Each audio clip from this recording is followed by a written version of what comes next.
the last 12 months, I think personally, have been the most exciting since 1967. And I can remember that far back, and that year, of course, was the year that Jerusalem came back into the hands of the Jews for the first time in almost 2,000 years.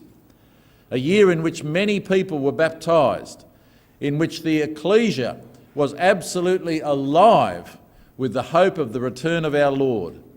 And I think that feeling is being experienced in the ecclesia today. The world is a very different place. There are many more trials. Life is much more complex than it was way back in 1967. And yet I think God has seen to it that we have had this remarkable year of so many signs. And we hope very much that it means that our Lord will be in the earth before this time next year. What a wonderful and exciting thought that is. So what we want to do tonight is not to go back over all the same material. Some of the material that I will present will simply supplement what Brother Hayden presented so well for us this afternoon, and then we'll finish, hopefully if we have time, with a little presentation at the end, which hopefully will be interesting for us. So first of all, we want to go back just to, as I say, supplement some of the things that we were presented with today. Now, I just want to start out with an interesting new word or expression, post-truth. I don't know whether you've heard of that expression, but the Oxford Dictionary proclaimed it to be the word of the year for this year. So if it's not big in Australia, it's certainly very big in the UK and elsewhere. And the definition of the word is that it relates to or denotes circumstances in which objective facts, the things that we find in the Bible, are less influential in shaping public opinion than appeals to emotion and personal opinion. And of course, political commentators would say that that's what happened in the Brexit vote, and that's what happened in the vote for the US president, that emotions and appeals to personal opinion held sway over what they would see as objective facts.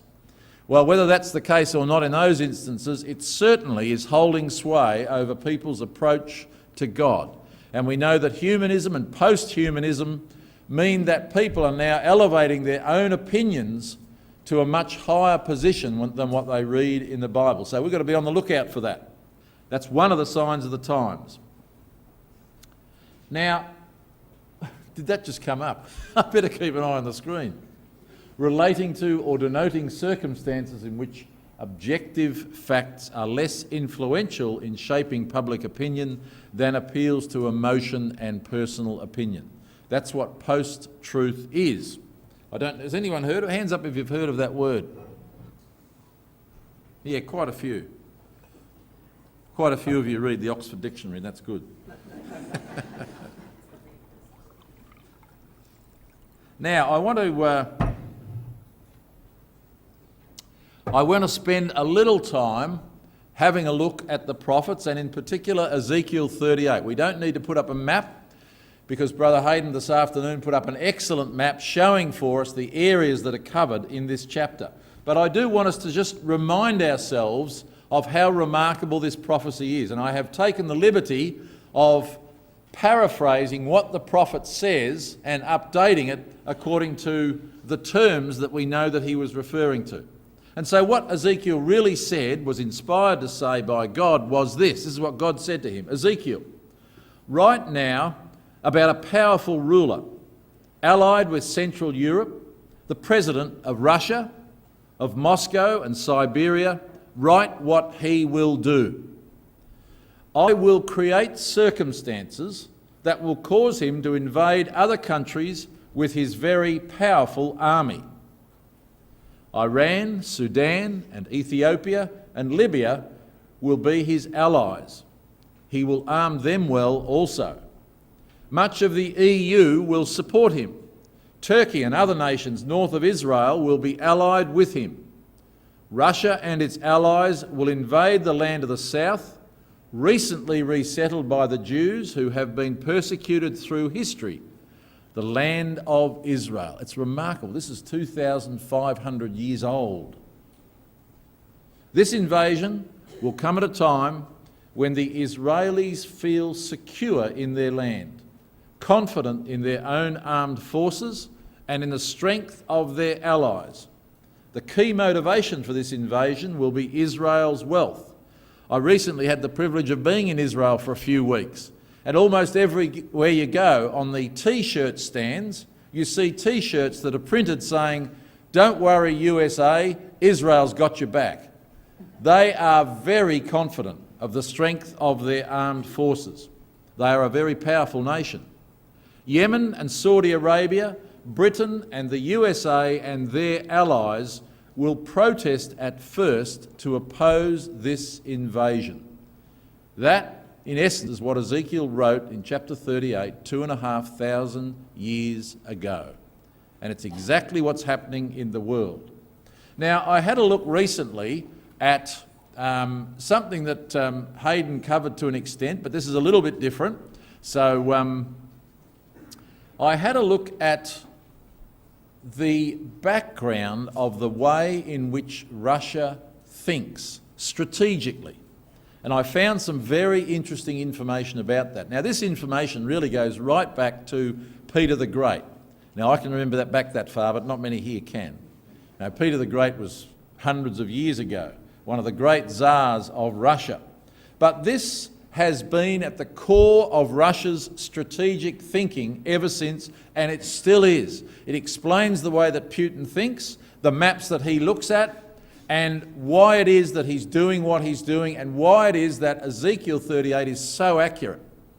God set this in position from the foundation of the earth, and it's spine-tingling, which I think is an expression that we used earlier today in our afternoon session. It really is.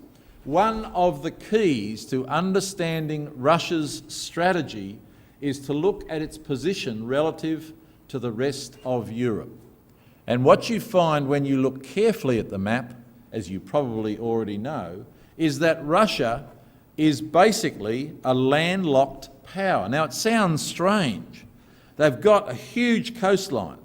But of course, most of their coastline, almost all of their coastline, is in the Arctic. It's useless as far as trading is concerned. Even militarily, it's frozen in for most of the year. So when you look at that map, you see that Russia essentially is a landlocked country. Now, in this series of maps, they've used a grid from St. Petersburg down to Rostov-on-Don. Now, I don't think Rostov-on-Don is a particularly strategic city. St. Petersburg, of course, is a large city in Russia, but that simply is so that as we go through each map is relative to that axis. And that, they say, is essentially what the western border of Russia is today. So because of that situation, Russia is inherently vulnerable. It sits on the European plain with few natural barriers to stop an enemy coming from the west. So they're paranoid about the west. That's why they're so worried about Ukraine, because they feel vulnerable. And we can see why. East of the Carpathian Mountains, the plain diverts southward on the other side of the Black Sea, between the Black Sea and the Caspian Sea, and the door to Russia opens. So they are vulnerable from the south, and they are vulnerable from the west, and they are landlocked. They don't have any great ports from which they can mount attacks on other nations. And that explains why Russia has essentially been, throughout its history, an economically weak nation. They have never been a great trading nation, and they're not a great trading nation today because they can't be. They want to be, and they have always wanted to be. They have always wanted ports to the south that they can trade from, because at the moment the world is leaving them behind. Now, of course, ironically, just because they've been a poor nation, and still are really a poor nation, they're a nation of I think about 170 million people, and their economy is roughly the same size as our economy. So per head of population, they are very poor. They always have been poor. but they haven't always been weak, and they are not weak today. They are one of the most powerful nations in the world. They are the nation that defeated Hitler. They are the nation that defeated Napoleon. Poor though they might be, often throughout their history, they are also often very strong, and they are very strong today. Now let's have a look at what controls the strategic thinking of Russia. And as I say, it ties in so well with what we've seen this afternoon and what Bible prophecy tells us. Europe controls Russia's access to the oceans. They have one port of any note, and that's St. Petersburg, and it's so easily chopped off by the Europeans that it's not funny. The ports to the north freeze up in the winter, so they basically don't offer Russia a solution to their trade problems. You can see why Crimea was so important to them, and incidentally why Istanbul or Constantinople is critical to their thinking. Because even though they've got a path south through Crimea, you can hit, well, probably Brother Kevin in his prime could have hit a decent driver across the Straits of the Bosporus. I never could have.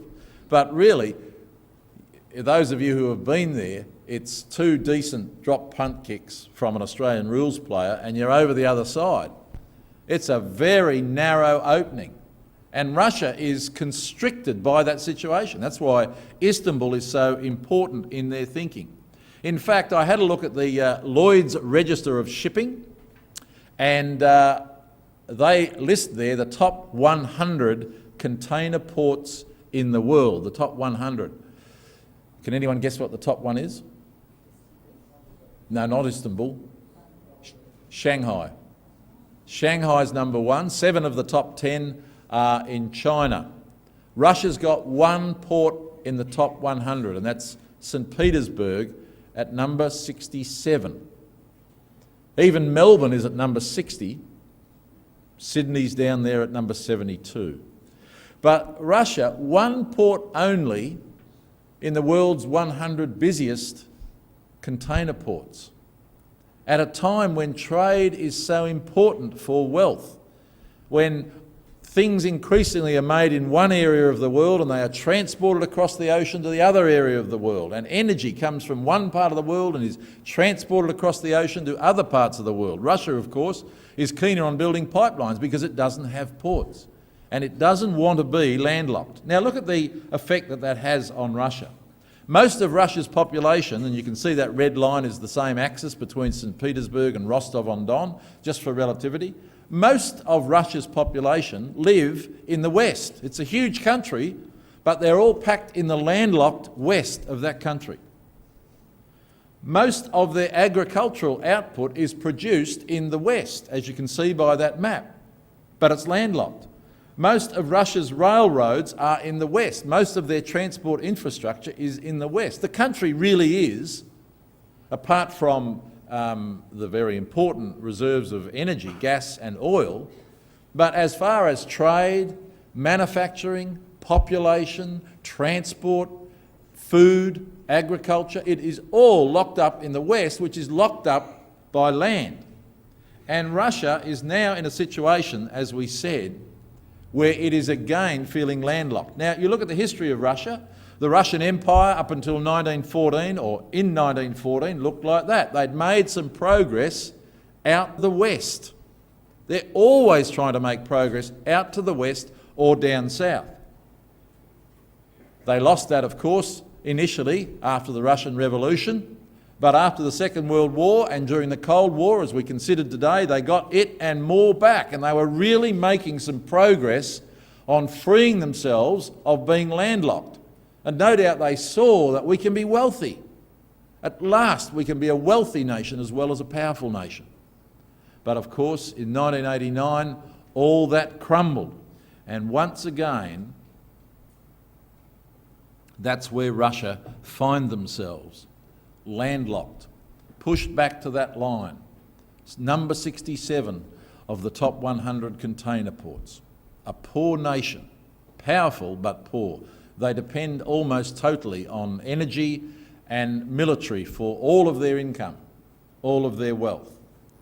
So you can see that the map that Ezekiel 38 and Daniel 11 draw for us, which is basically that map there, I think must be a map that somewhere in Moscow, somewhere in the Kremlin, there is a similar map, drawn by people with no knowledge of the Bible, but you can see that's what the Bible says is going to happen.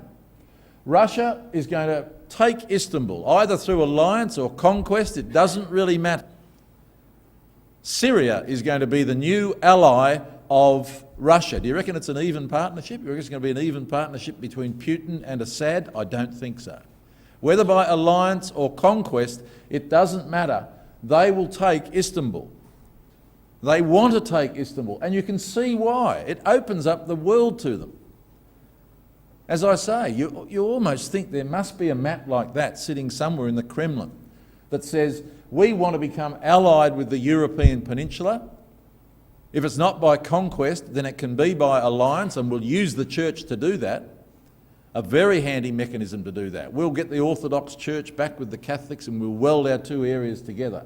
We will not allow Ukraine to become part of NATO. We will not allow Ukraine to move out of our area. And that's why they are so desperately holding on to eastern Ukraine and really the whole of Ukraine. That's why they've invaded Crimea. They cannot afford to lose that country.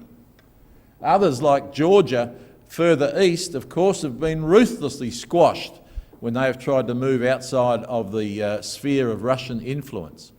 Poor they may be, but they are very powerful. And you can see what a wonderful situation that would be for Russia. All of the ports to the south opened. Now we're down amongst Middle Eastern gas and oil, which they know a lot about. It's one of their two areas of income. It's remarkable that Ezekiel has drawn that map for us, and Daniel and others of the prophets have drawn that map for us. And strategically, it is exactly the way that Russia now thinks. And God has structured the planet so that that would be the case now. Absolutely remarkable. Blessed is he that watcheth. Now, the other interesting thing about the Middle East in particular is we know it's the king of the north and the king of the south. And that is exactly the way that the Middle East is being divided up. There's a red line that's been drawn there, magically, all on its own, no input from me. Remarkable. And that really is a very real line, because it divides the Shia Muslims to the north from the Sunni Muslims to the south, and they are at war with each other. Or they're fighting sort of quasi-wars in certain places. But they fear each other. The Saudi Arabians fear the Iranians because the Iranians want to dominate the area. So the Saudi Arabians get together with the Egyptians and the Israelis to try to prevent that. Now, I just want to spend a little bit of time. Of course, we know that the Bible says that the Russians are going to come into that situation from out of the north. Well, they're already down in Syria, and things are hotting up in Turkey, and the Turkish are now looking very much for friendship with the Russians. So let's have a quick update on what's happening in those areas, and then we'll move to the second part of our presentation. Well, sometimes the cartoonists say it best, and I think that cartoon was probably drawn not long after the Turks downed a Russian fighter, and that probably sums up the relative power of Russia and Turkey. Now, there's some interesting developments of late in Turkey. That group of fine-looking gentlemen are what's called the Shanghai Cooperative Organisation, formerly called the Shanghai Five. Now, the Shanghai Five, or the Shanghai Cooperative Organisation, is an organisation that was formed primarily by China and Russia. It's the aqua one across the top. That's just a map showing the major alliances in the world, or organisations in the world. It's got NATO in dark blue and the Shanghai Cooperation Organisation in aqua. And then you've got Africa and South America, which don't really amount to much as far as power and political influence. But the Shanghai Cooperation Organisation, whilst a fairly background group, is really China, the great growth economy, the economy that is headed towards being, inevitably towards being the largest economy in the world, and Russia, which is headed back towards being, if not the most powerful nation in the world, then perhaps the equal most powerful nation in the world, depending on how you measure it. It's primarily those two nations so far, and a few other of the stands, Kazakhstan, Uzbekistan, coupled with them, and they formed it to be a balance to NATO. Because China and Russia, China because they're a dictatorship and Russia because they're basically a dictatorship, they fear the United States of America. America attacks or has attacked dictatorships and tried to impose their will on it. They don't do it so much anymore because they've had their fingers burnt too many times.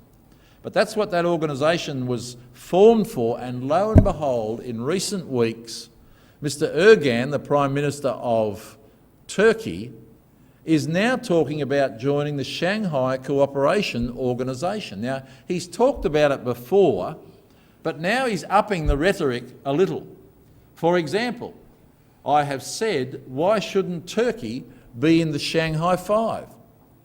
And the Chinese now are upping the rhetoric too. And they're saying, we would love you to come and join our organisation. And Turkey is saying, because Turkey have tried to join the EU and the EU have knocked them back for about the last 50 years. So the Turkish are saying, we might look elsewhere. Maybe this organisation looks a little better. And the Chinese are saying, we would love to have you join us. And by the way, if you join the Shanghai Cooperative Organisation, you have to leave NATO. You can't be in both. That's one of the rules of the organisation. So we were talking today about what's going to happen to NATO, and that might be a very interesting thing to watch as the bait from the SCO becomes more and more attractive to Turkey and the European Union becomes less and less attractive for no other reason necessarily than that they don't really want Turkey. So the Turkish are looking in the other direction, and that means they're looking away from NATO. And Turkey, I think, are the second or third most powerful army in the European part of NATO, or in NATO itself, because most European nations have allowed themselves to become very weak. So that's a very interesting situation. Now this is, most of these articles from a magazine I get called the Australian Israel Review. Does anyone get the Australia Israel Review? It's a very good publication that's published by the Australian Israeli something. The board of the group, they're a Melbourne-based group, and many high-profile Jews sit on the board of this group. They have the ear of prime ministers, presidents, certainly Netanyahu, Turnbull, Obama will all be interviewed by reporters and columnists from the AIR magazine, and they also have contributors from many organisations that work in Jerusalem and Washington. So I think they're quite a good source, and I've been getting it for many years, and they certainly are biased in favour of Israel. They are not religious at all. I've never read one word about the Bible in it. They're not godless in the sense that they're blasphemous, but they're just a political magazine. This is what they said 12 months ago. The Russians are coming. Israel is not in a position to challenge Russian manoeuvres. The only thing Israel can do right now is talk to the Russians and try to avoid misunderstandings. The fact that Russia is now so close, they say, should be very troubling. It is a grave moment in the Middle East, and this is another article from within the last 12 months.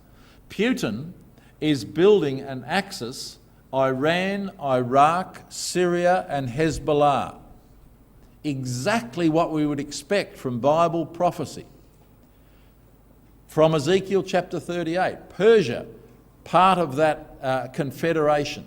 The nations to the north of Israel, part of that confederation. That is what is being built by Russia today.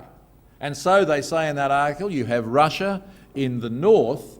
It's a very grave moment in time. Israel knows what's going on. They don't like having Russia on their northern border. They talked about the next US president, and they said that it's now up to the new president to decide how to address the dangerous Russian challenge to the status quo. They say after its decision to increase its military strength in Europe, there is little doubt that whatever power vacuum the US has created in the Middle East over the past 8 years is now being filled by the Russians. Remarkable.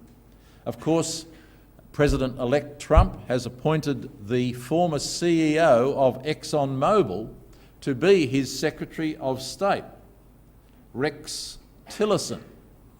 Rex Tillerson is a man who has done a huge deal with Russia about 5 years ago to access oil off the north coast of Russia in the Arctic, a huge deal. ExxonMobil have already invested billions. We've got a brother in Melbourne at our ecclesia who works for ExxonMobil, and he'll talk all night about Rex Tillerson and what the Russians are planning.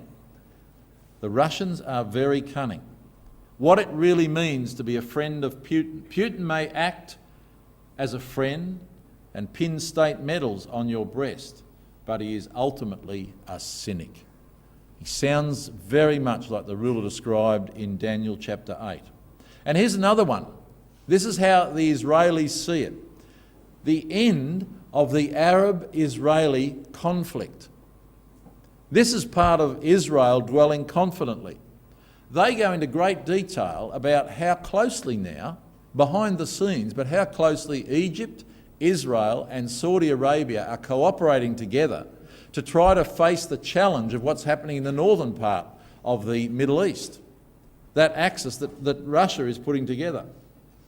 Israel's security cooperation with Egypt and Jordan, with which Israel has full diplomatic relations, is deeper and more intense than appears on the surface. And now they're exchanging official visits between high-ranking government officials of Saudi Arabia visiting Jerusalem and vice versa. This is something that's happening a little bit in the background because, of course, they don't want to stir up Palestinians and other Arabs into making it into a big issue, but they recognise that they need each other to try and balance this growing power in the north. Remarkable.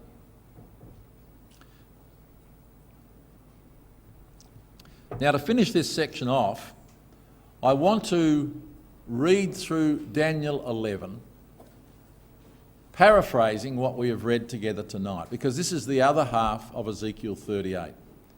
And it really gives biblical context to all the things that we've looked at today. In the same era, Britain will push the Ottoman, the Turks, out of Palestine. And they did that back in 1917. And then there's a long gap in Daniel 11 verse 40, and a long gap in history. And we're nearly at the end of that gap. Then the prophet says Russia and its allies will respond finally, eventually, with an invasion from the north. The coastal plain of Israel will be invaded, along with many other countries. Jordan, though not part of the Northern Alliance, will be spared from invasion. Egypt will be part of the Southern Alliance and will also be invaded. At this point in the invasion, the Russian alliance will control all the wealth of Egypt and the Suez Canal. Libya, Sudan and Ethiopia will also be with them. News of mysterious events at Sinai, together with a protest from Israel and her allies, will again mobilise Russian forces. They will head east and north from Egypt to crush any opposition. Russia will be victorious in Jerusalem and surrounding areas and establish a new regional capital. Yet this invading force will be finally left totally defeated and without allies. During this period of great unrest, Jesus Christ will return to the earth to deliver Israel. It will be a time when total military destruction will threaten the earth as never before. It is during this time of trouble that the judgment will take place and those found worthy will be rewarded. This will begin with the resurrection, to be followed by the judgment of all who are responsible to God. Some will be rewarded with eternal life, the rest will die. Those found worthy will have a nature that will glow with wisdom and vitality. Those who have shared the truth with others will live forever. That, brethren and sisters and young people, is some of the most exciting things that any of us can read, isn't it? And it's all true. And we know that it's true because so much of it has already come true. Only a fool, understanding that, would say that the rest isn't going to happen. Indeed, blessed is he that watcheth.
BibleTruthAndProphecy.com is a worldwide collaboration by Christadelphians to help promote the understanding of God's Word to those who are seeking the truth about the human condition and God's plan and purpose with this earth and with mankind upon it.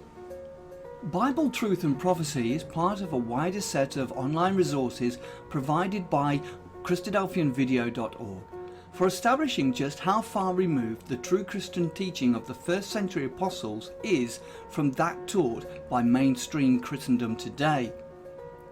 BibleTruthAndProphecy.com is very much a standalone website, but benefits from our vast network of sites and resources and social media. Here are just a few of the things that BibleTruthAndProphecy.com offers. We have a good number of written articles supplied to us from brothers from all over the globe. These deal with first principle issues, creation versus evolution, the inspiration of the Bible, and so much more. We have a whole section of video study series. These are studies that have been posted onto our YouTube channel, but because of the difficulty of the search feature within YouTube, we have chosen to host on Bible Truth and Prophecy. So now every video you search for within the site, you can be guaranteed that it will be of a Christadelphian nature. We also have a preaching video section where any ecclesia is invited to download and use or embed these videos within their own ecclesial websites.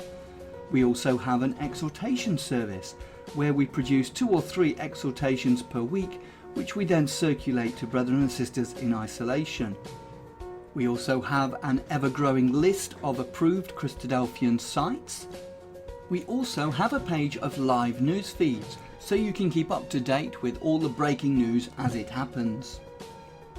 We also have a section for the daily readings. Each day at around midnight we publish all 3 of the daily readings, and then later on in the day we publish thought for the days, often based on all 3 portions of the daily readings. Within each daily reading post there is also a link to enable you to have the Bible chapter read to you directly.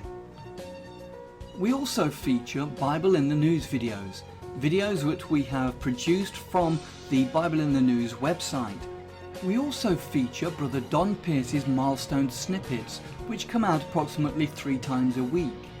We also feature Andy Walton's weekly World Watch, and other commentaries and analysis from other brethren on world news events. You can also subscribe to the blog and be notified of posts as they happen in real time, and also subscribe to the weekly newsletter which is provided by Christadelphianvideo.org.